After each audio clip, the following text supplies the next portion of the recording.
Você já teve um amigo imaginário? É bem provável que sim, mesmo que não se lembre. As estatísticas dizem que cerca de 65% das crianças têm, e normalmente isso dura uns meses. A minha mãe jura que o meu durou quase 2 anos. Acho que o nome dele era Dali, ou Dani. Ele mandava muito bem em jogar bolinhas de gude, do jeito que eu sempre quis, e conhecia todos os melhores esconderijos quando eu e meu irmão brincávamos de esconde-esconde. Ele foi o meu melhor amigo na primeira série, mas até a Carla mostrar o ritual pra gente, eu não pensava nele havia anos. Claro que foi a Carla quem achou o ritual. Ela vive fuçando a internet atrás dessas coisas. O Joel e eu não somos tão chegados nessas paradas sinistras, mas a Carla é nossa amiga desde que a gente era criança. Ela é uma ótima amiga, apesar dos interesses estranhos e tal, e também manda muito bem no Call of Duty. Ela ficou meses insistindo pra gente fazer algum dos rituais que ela achava, mas a maioria parecia boba ou perigosa. Qual o sentido de se trancar num quarto escuro com um espelho? Se você encarar o espelho por muito tempo, é claro que vai ver alguma coisa. E se juntar um monte de gente e ficar andando às cegas no escuro, alguém vai se machucar. A gente tentava explicar que não queria fazer esses rituais, mas ela continuava insistindo. A Carla é assim, não aceita um não de boa. Na sexta-feira, ela apareceu na casa do Joel com um maço de papéis amassados na mão. A gente estava jogando Mortal Kombat de boa quando ela começou a esmurrar a porta como se fosse a polícia com um mandado. Ela estava praticamente vibrando quando abrimos a porta. Dei um passo para trás, mas ela enfiou os papéis na minha mão antes que eu percebesse o que estava rolando. Olha, Renato, achei um ritual que vocês podem realmente fazer. Nada de perigoso, nada de estúpido. Olha, é esse aqui. O Joel começou a reclamar, mas a Carla já foi entrando e passando por ele. Se jogou no sofá, afundando tanto que as sandálias dela ficaram balançando no ar. Os pais adotivos dela não deixam ela raspar as pernas, mas eu vi o Joel dando uma olhada mesmo assim. Ele sempre teve uma quedinha por ela, sabe? Só que a Carla é totalmente alheia a esse tipo de coisa. É só ler, ela disse. Joel estreitou os olhos pro papel. Ritual para invocar seu amigo imaginário, ele leu, balançando a cabeça. Recupere sua criatividade, sua inocência e seu poder. Me dá isso aqui. Ele pegou os papéis, mas eu fiquei olhando para Carla. Ela estava impaciente, sacudindo a perna no sofá como uma criança que tomou café demais antes do Natal. Os olhos castanhos dela brilhavam de empolgação e ela não parava de mexer no cabelo, enrolando uma mecha no dedo e jogando de um lado para o outro. Tá vendo? É perfeito. Tá, e o que esse ritual supostamente faz exatamente? Eu estendi a mão para os papéis, mas o Joel continuava lendo. Ele puxou o ritual para longe de mim e se largou no sofá, ao lado de Carla, virando a página. Diz aqui que a gente tem que terminar o ritual 3 minutos antes do pôr do sol. E se fizermos tudo certinho, nossos amigos imaginários vão aparecer. Tem uma lista de coisas que precisamos... A voz dele foi sumindo enquanto passava o dedo pela lista. E aí? Carla o cutucou, impaciente. Água, um relógio, fotos de infância, eu acho que tenho quase tudo. Ele franziu a testa olhando para a página. Para que será que serve o sal? Eu olhei para ele, incrédulo. Você não tá realmente cogitando fazer isso, né? Ah, por que não? O Joel deu de ombros e a Carla abriu um sorriso enorme.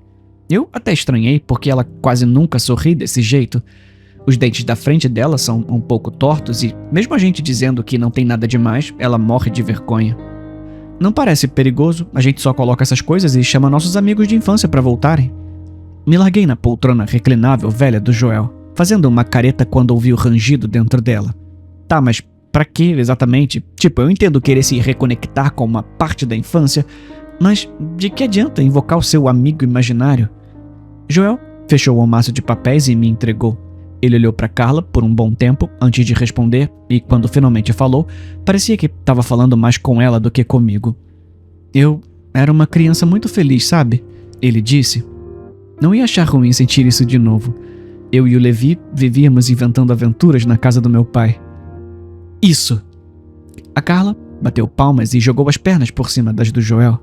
Vamos, Renato. Deve ter alguma coisa da sua infância que você não se importaria de ter de volta. O ritual diz que a gente pode fazer perguntas para os nossos amigos de infância e que às vezes eles dão um presente pra gente se pedir com jeitinho. Se a gente pedir com jeitinho, como se tivesse algo lá fora decidindo se somos ou não dignos, me deu um calafrio. Mas aí olhei pros dois e pensei seriamente nisso. A Carla tinha razão. Eu também tinha perguntas e qual é o pior que poderia acontecer? Eu e o Joel já passamos vergonha antes e seria bem legal ver o Danny de novo, mesmo que fosse só coisa da minha imaginação. Levantei o olhar. A Carla me encarava com um sorriso de orelha a orelha. Ela estava muito feliz que o Joel tinha topado. Eu suspirei. Ai, tá bom, o que a gente tem que fazer? Preparar o ritual foi fácil. Tínhamos que nos separar para pegar nossas fotos de infância, mas todo mundo encontrou uma. Joel achou uma dele com um cabelo cheio de tranças fininhas. Quando a gente terminou de rir, ele pôs a foto no círculo junto com a foto da Carla no recital de dança da 3ª série e a minha, vestido com o uniforme do time de futebol infantil. Eu só torcia pra gente não ter que queimar essas fotos. Eu tava ridículo naquela roupa, mas a minha mãe ia ficar muito brava se aquela foto fosse pro saco. Concentração, gente. Os olhos da Carla estavam tão arregalados e brilhantes que quase achei que ela tivesse usado algo. Ela já tinha mandado a gente focar umas 10 vezes, mas eu e Joel não estávamos levando muito a sério. E deveríamos. Pois é, Renato. O Joel me cutucou com um maço de sálvia. Para de zoar, isso é importante pra Carla. Eu ergui o saleiro como se estivesse de guarda. Tá bom, tô aqui fazendo o meu trabalho. Quem tá bagunçando é você. Por favor, para, os dois. Carla pôs as 2 mãos na cintura, os olhos faiscando. Eu preciso muito que isso dê certo, gente. Eu bocejei, endireitando o saleiro e desviando do Joel, que tentou me cutucar de novo. Por que isso é tão importante pra você, Carlinha? Ela revirou os olhos. Não sei se pelo apelido ou pela minha pergunta. É a primeira vez que vocês, seus idiotas, toparam me ajudar em um desses rituais. E além disso, eu quero muito ver o amigão de novo. Ele era o único que eu tinha depois que meus pais morreram. A gente se calou na mesma hora. A Carla não fala muito da infância dela. Ela se mudou para nossa cidade no ano em que completamos 9 anos e somos melhores amigos desde então. Tão próximos que às vezes até esquecemos que nem sempre ela esteve por aqui. Eu percebi que o Joel ficou à vontade de zoar o nome amigão, mas ele se segurou. Quem sabe que memórias isso poderia trazer? A Carla acendeu a sálvia e estendeu para mim. Renato, você começa. Por que eu? Nem cheguei a pegar a sálvia. Eu não queria pagar esse mico até um deles ir primeiro, mas a Carla não ia me dar escolha. Ela sorriu, misteriosa, e apontou para algo no papel impresso. Você é o mais velho por 6 dias, certo? Tem que ser você. Ai, tá bom, beleza. Eu respirei fundo e recitei as palavras, me sentindo ridículo. Não aconteceu nada, nenhum vulto no ar, nenhuma forma estranha na luz fraca das velas, só silêncio. Quase me senti aliviado. Se algo tivesse acontecido, eu teria que encarar. Assim, ainda podia fingir que o ritual era uma bobagem. Então, com um chiado molhado, a vela se apagou. Deve ter sido vento. Joel falou rápido, acendendo um fósforo, mas não tinha vento nenhum. As janelas estavam fechadas e por um segundo me veio uma sensação horrível de que alguma coisa tinha acabado de tomar uma decisão a meu respeito. A chama voltou forte e reta quando a Carla passou o maço de sálvia fumegante para Joel. A luz da vela pareceu se esticar quando ele recitou as palavras do ritual.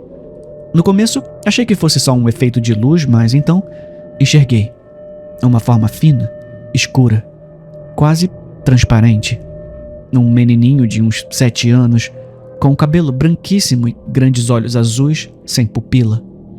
Não estava exatamente de pé, não se mexia muito, só estava ali, encarando o Joel como se o reconhecesse. Levi? A voz do Joel falhou, mas ele não fez pergunta nenhuma. Não esperou. Eu dispenso você. A sombra tremeu e sumiu. Joel soltou o ar como se fosse um soluço. Por que você fez isso? A Carla se levantou de um pulo, derrubando o saleiro. Você nem perguntou nada pra ele. Ele olhou pra você, Joel. Ela não estava só brava, estava sentida, como se ele tivesse jogado fora algo que ela vinha trabalhando fazia tempo. Joel ainda estava ofegante quando a Carla arrancou a sálvia da mão dele, apertando tanto que os nós dos dedos ficaram brancos. Assim que ela voltou a se sentar, as chamas das velas tremeram. Não balançando, não mudando com o ar, mas vibrando, como se algo invisível tivesse chegado muito perto. Foi como se um peso enorme caísse sobre o ambiente, pesado e sufocante, como se estivéssemos sendo soterrados por algo invisível, como se o ar tivesse sido substituído por algo mais denso, algo que queria entrar nos nossos pulmões. Eu troquei um olhar com o Joel e percebi que ele sentia o mesmo. A Carla não hesitou. Ergueu o queixo, a voz firme, as palavras saindo como se ela já tivesse decorado. Amigão, amado da Carla, eu te convido a voltar. A chama das velas deu uma guinada pro lado. As sombras se esticaram, se espalhando de um jeito estranho sobre as sandálias imundas da Carla. Eu engoli em seco. O cômodo pareceu inclinar. Não fisicamente, mas, de repente, o chão não parecia mais fixo. As paredes ficaram distantes demais, se esticando para dentro de uma escuridão que não estava ali antes. A mão do Joel disparou, agarrando meu braço. Amigão, a Carla repetiu e sorriu. Um sorriso de verdade, suave, de alívio. Volta para mim, por favor. Algo escorregou para dentro do círculo. Não apareceu, escorregou mesmo. Eu não sei como descrever. Num instante era só um ar esquisito, um borrão de espaço que não deveria estar lá. E aí estava lá, não formado por completo, mas real o suficiente para fazer o meu estômago revirar só de olhar. Era grande demais. Onde o Levi era só uma sombra tremeluzente e vaga, aquela coisa era sólida. Uma forma grossa, musculosa, curvada e à espreita. Eu não queria encarar o rosto dela, mas meus olhos continuavam puxados para lá, como se minha mente precisasse confirmar aquilo que se negava a aceitar. Aquilo estava sorrindo. Dentes demais, em lugares demais. Prendi a respiração. O Joel soltou um som baixo na garganta, mas a Carla só abriu um sorrisinho. Tá vendo, Renato? A voz dela saiu quase num sussurro reverente. Funciona. Ele voltou. Enquanto ela falava, a coisa se moveu na direção dela. Um espasmo, um puxão, como se algo estivesse se mexendo embaixo da pele. Como se ela tivesse que reaprender a usar o próprio corpo. Suas articulações estalaram quando esticou o braço para Carla. Joel apertou meu pulso de novo. Não. Carla, eu murmurei, quase sem conseguir falar. É melhor a gente parar. Mas ela não parecia com medo e não pronunciou as palavras para expulsar um monstro. Parecia feliz. Joel me puxou com força e pela primeira vez a expressão da Carla endureceu. Vão embora! Ela rosnou. As velas explodiram em chamas mais fortes. A sombra aos pés dela se ergueu. Eu termino o ritual sozinha. Essas palavras fizeram um frio gelado subir pela minha barriga. O quarto não parecia mais normal. Parecia que alguém tinha tomado posse dele. Eu e o Joel saímos correndo. Caminhei até em casa sozinho. O Joel não disse nada quando a gente chegou na esquina perto da casa dele. Só virou e foi embora. Mãos enfiadas no bolso do moletom. Eu não culpo ele. A noite parecia silenciosa demais. Os postes zuniam lá em cima. E, em algum lugar distante, um cachorro latiu uma vez e parou. Como se tivesse mudado de ideia sobre fazer barulho. Eu não tinha certeza se estava respirando direito. Meu peito apertava. Meu estômago parecia um nó. Nem quis olhar para as sombras que se acumulavam nos becos por onde passei. Não queria pensar em como elas se esticavam de um jeito estranho lá na casa da Carla. Como elas se mexiam. Carla ainda estava lá com aquilo.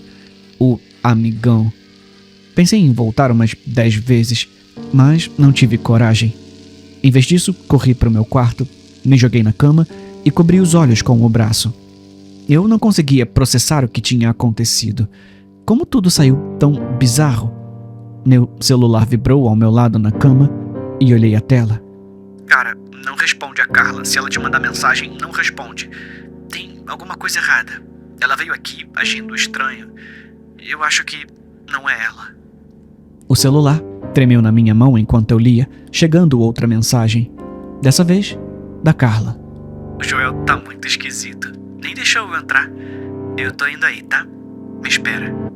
Eu fiquei encarando o celular, meu coração disparado. Meus dedos pareciam duros, pesados. Eu queria acreditar que o Joel estava exagerando, que a Carla só estava pregando uma peça na gente, que era tudo...